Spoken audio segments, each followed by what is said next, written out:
Okay.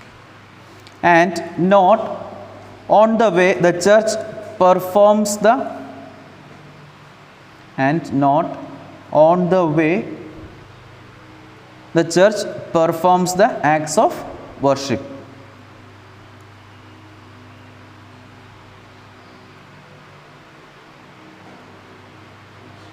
So acts of worship. So the stress is given more on the interior aspect of the liturgical celebration, that is what happens within us, not the external rubrics or the rites and the celebrations. It is a celebration of the mystery of Christ. So Odo Castle says that liturgy is the celebration of the mystery of Christ.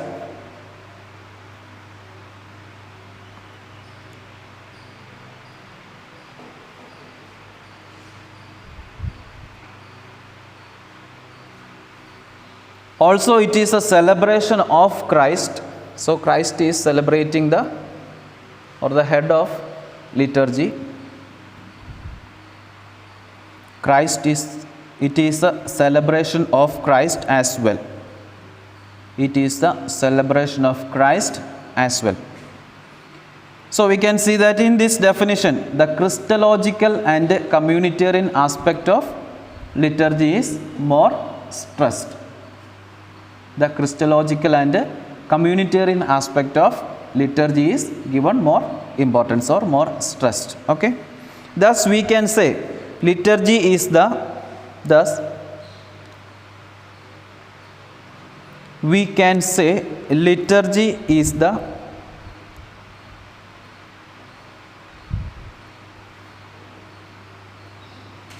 ritual action of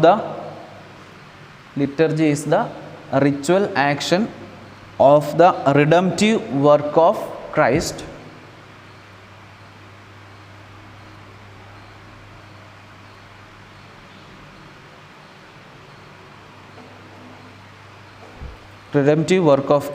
rather it is the presence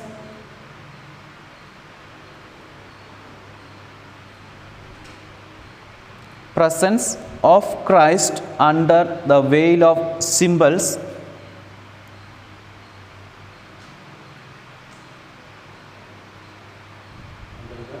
under the veil, V-E-I-L, cover, veil of symbols.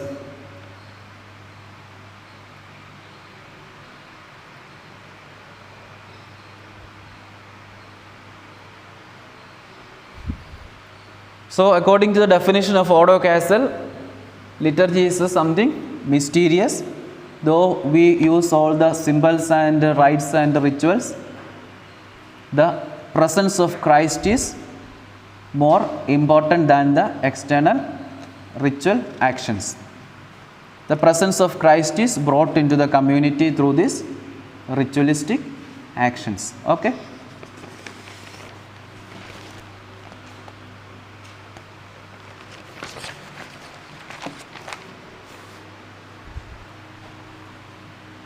Thus, through this definition,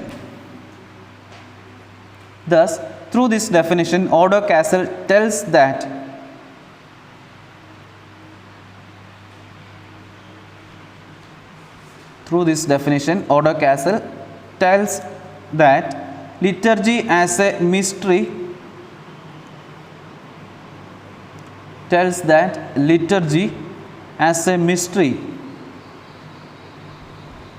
is not primarily the action of man.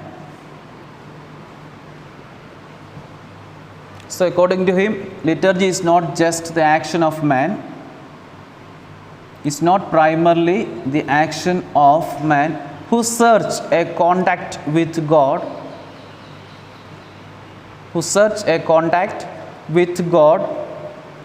through the offering of homage and of his adoration.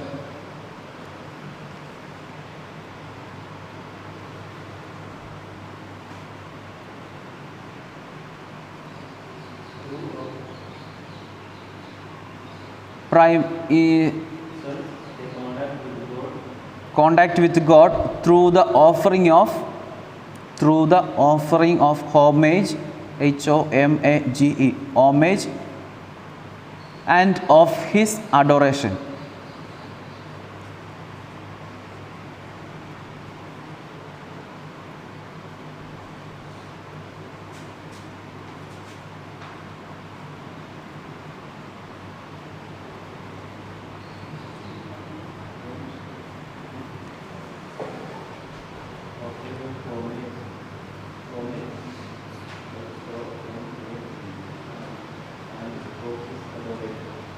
So what does it say? It is not just we offer some sacrifices or do some ritual actions and trying to please God. No. Liturgy is not that we are doing something to please God, but rather God acts in a mysterious way where we become participants in the action of God. We have studied in the beginning, we have studied liturgy is also the action of God. It is a divine action. If you check your notes, we can see in the introduction we have written that it is also a divine action. Okay. So in the same way, Odo Castle also says liturgy is not just a way a man is or a person is trying to please God by giving, offering some homage or giving some adoration. No. But rather, again continue, but rather it is a moment of It is a moment of redemptive action of God. It is a moment of the redemptive action of God on man,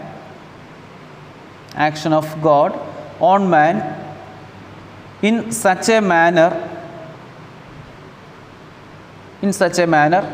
that the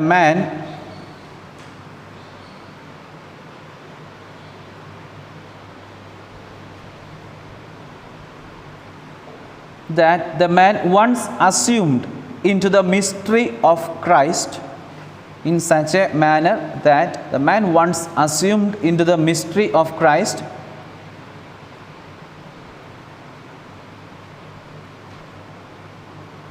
made present in the rite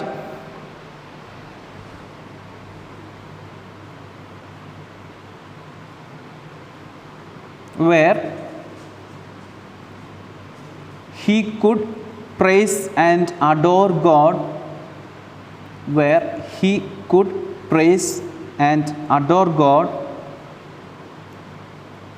in spirit and truth.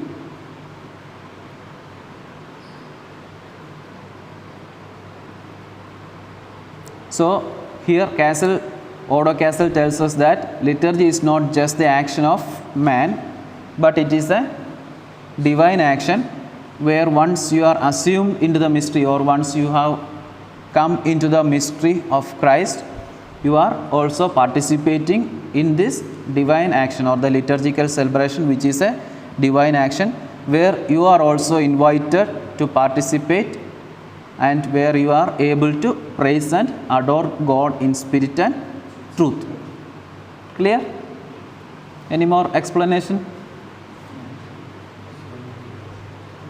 Clear? So it is just very easy. It is an action done by God.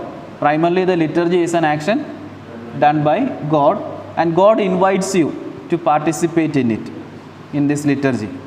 And you are invited and you become a participant and in that divine action where you are able to adore God. In simple words, if we say, the gift of God gives us the gift of prayer.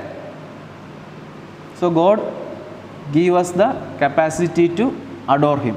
In one sentence, if we say, that is what is put in all this, the content of these sentences. Okay. So the liturgy is a divine action where God invites you to be a part of it, and you are given the capacity to adore or worship God in spirit and truth through this liturgical celebration, which is at the same time a divine action and at the same also a human action. Clear? Yeah. Cassell attributed this mystic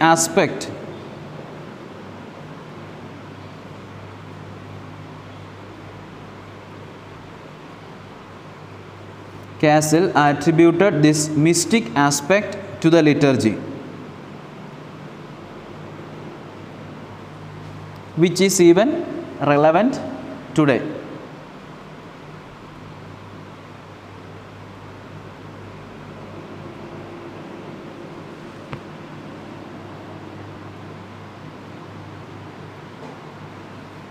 So this mystic aspect that was brought into liturgy, or that was attributed to liturgy by Cassell, is even relevant today. He explained what is happening in the liturgy, and it is even relevant today. Even the definitions given by Mediator Dei and also the Sacrosanctum Concilium also take some elements from the definition given by Odo Cassell.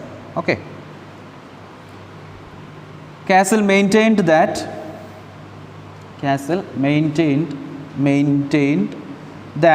the Paschal mystery itself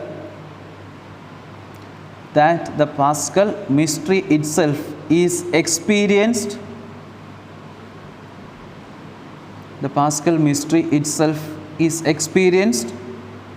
through the liturgy. The Paschal mystery is experienced through the liturgy, in which Christ himself is present. Christ himself is present and acts through the church. ACTS, acts through the church, while the church participates with Christ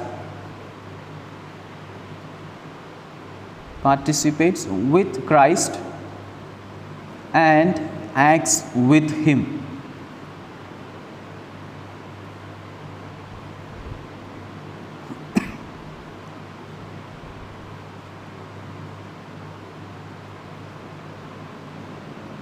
So what does it say? The salvific action of Christ is celebrated through the liturgy by Christ in the church, and the church participates with Christ and acts with him.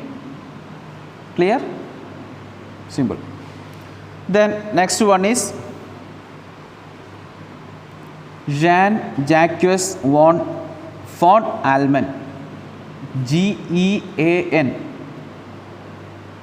It is read as Jan. Jean, not Ge, Jean. Jean-Jacques, Jacqueus. Jacqueus.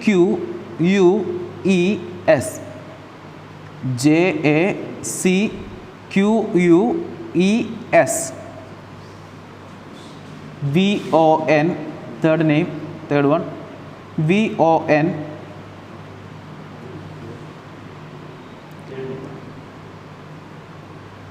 Jean-Jacques von, not von Allmen, Allmen.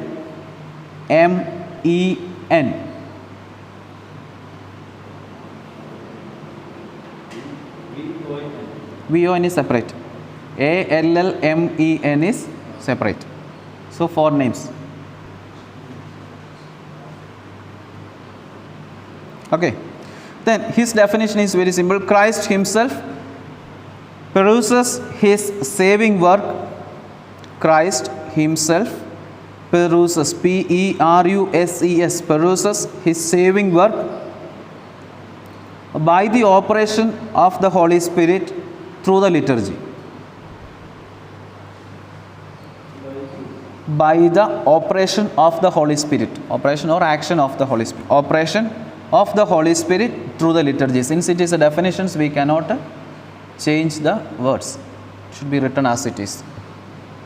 Christ himself peruses his saving work by the operation of the Holy Spirit through the liturgy. So in the church liturgy, the Holy Spirit is in work, and through the Holy Spirit, Christ himself celebrates the liturgy in the church. Ultimately, who is celebrating the liturgy? Christ. Through the help of the Holy Spirit in the church, through the liturgy, He presents the redemption to the people or the faithful. So that is the seventh definition. Then eighth one, Peter Berner, P-E-T-E-R, Peter Berner, B-R-U-N-N-E-R.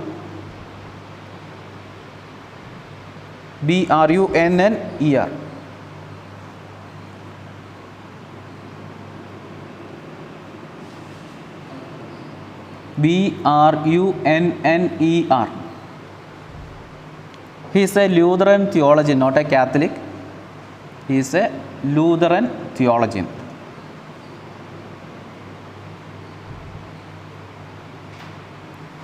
For him, liturgy is a dialogue between man and God and man. For him, liturgy is a dialogue between God and man.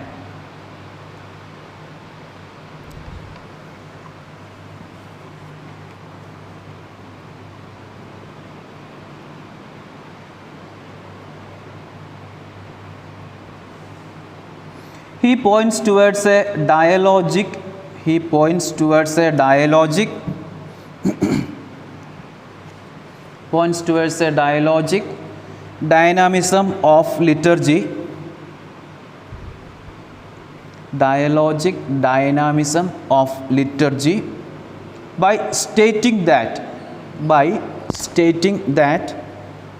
liturgy is God's service. Liturgy is God's service to humans. Liturgy is God's service to humans and humans' service to God.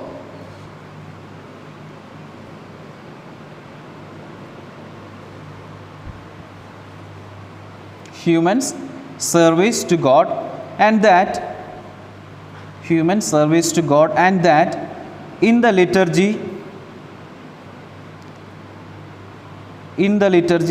God speaks to us through His holy words. In the liturgy, God speaks to us through His holy words. And we speak to God,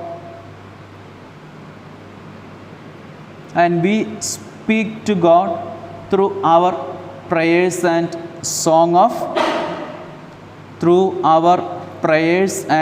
songs of praise. So according to Peter, a Lutheran theologian, he says that liturgy is a communication between God and man. God speaks to us through His holy words, and we speak to God through our prayers and songs of praise.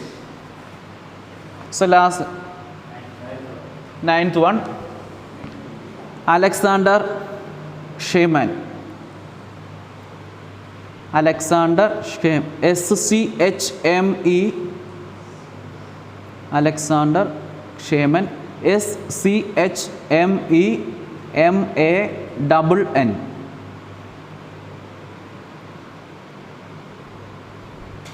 Clear? He is an Orthodox theologian.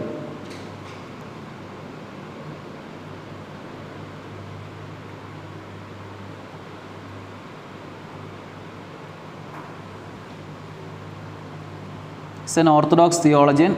He states that Orthodox theologian. He states that the purpose of worship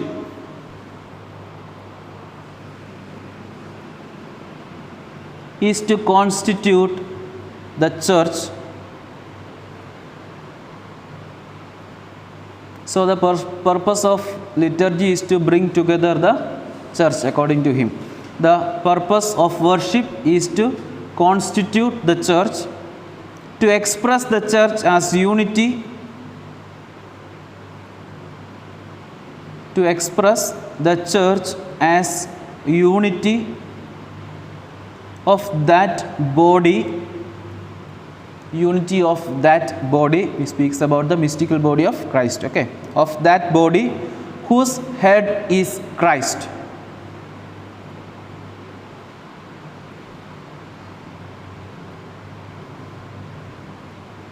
whose head is Christ, and with one heart and with one mouth, and with one heart and one mouth, to serve God. So the purpose of liturgical celebration is to bring together the church as one unity, as a part of the body where Christ is the head, and with one heart and with one mouth we serve the God, which is commanded by God to the church. Which is commanded by God to the church.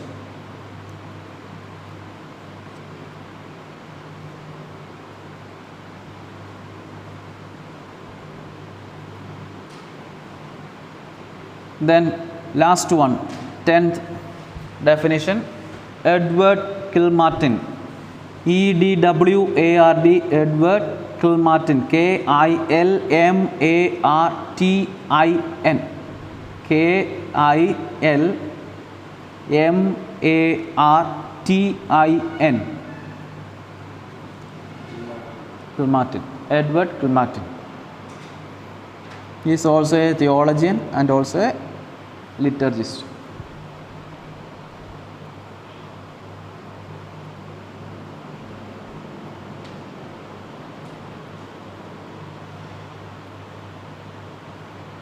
He gives a very long definition for liturgy. Please write down. Liturgy is primarily the exercise of the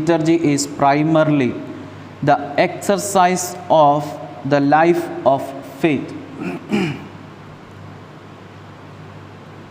Liturgy is primarily the exercise of the life of faith,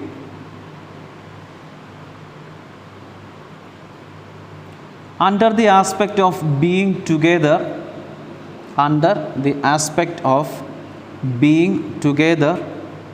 in the name of Jesus, under the aspect of being together in the name of Jesus, for the realization of communion, comma, for the realization of communion, comma, the sharing and receiving, for the realization of communion, comma, the sharing and receiving between God, between God, comma, community and individuals.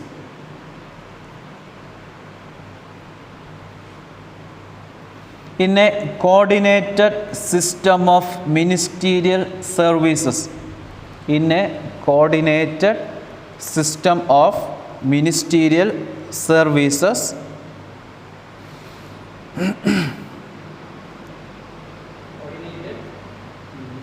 ministerial coordinated system of SYSTEM, system of ministerial services, and that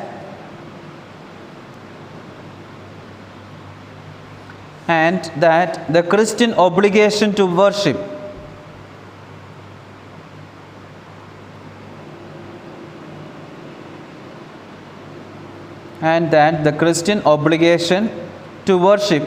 in common at regular intervals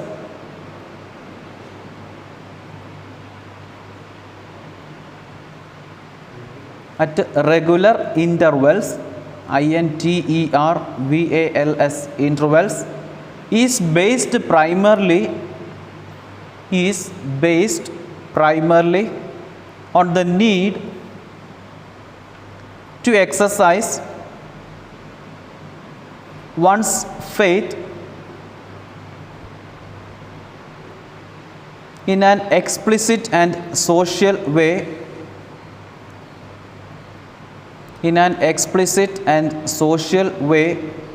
to affirm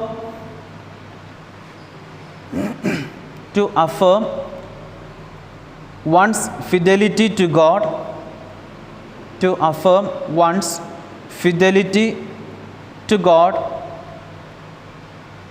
to self,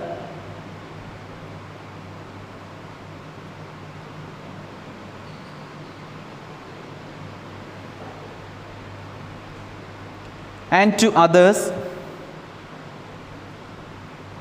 to affirm one's fidelity to God, to self, and to others in a communal setting in order to gain the support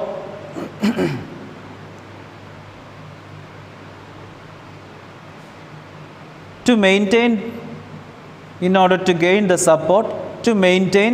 this fidelity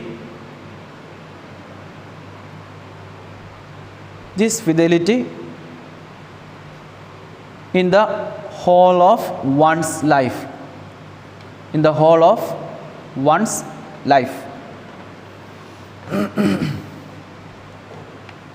So it comes almost half a paragraph, I think. It's a long definition.